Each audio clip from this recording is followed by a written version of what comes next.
The bodies of 46 dead migrants were discovered inside a tractor-trailer on Monday in San Antonio, Texas, city officials said, in one of the most deadly recent incidents of human smuggling along the U.S.-Mexico border. A San Antonio Fire Department official said they found stacks of bodies and no signs of water in the truck, which was found next to railroad tracks in a remote area on the city's southern outskirts. 16 other people found inside the trailer were transported to hospitals for heat stroke and exhaustion, including 4 minors, but no children were among the dead, the department said. The patients that we saw were hot to the touch, they were suffering from heat stroke, exhaustion, San Antonio Fire Chief Charles Hood told a news conference. It was a refrigerated tractor-trailer, but there was no visible working AC unit on that rig.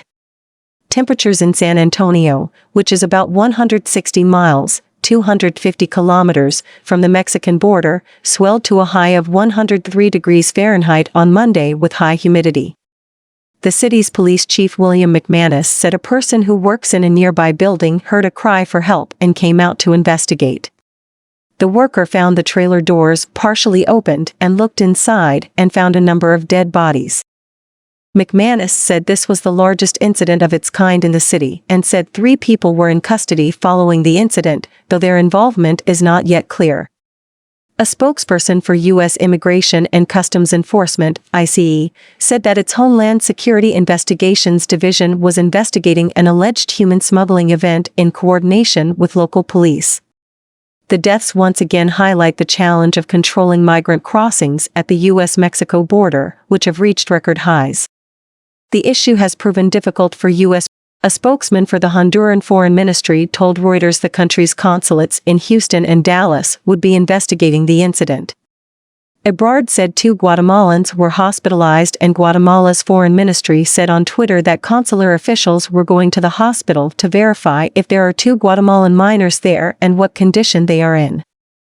The I-35 highway near where the truck was found runs through San Antonio from the Mexican border and is a popular smuggling corridor because of the large volume of truck traffic, according to Jack Stanton, a former senior official with ICE's investigative unit who retired in December.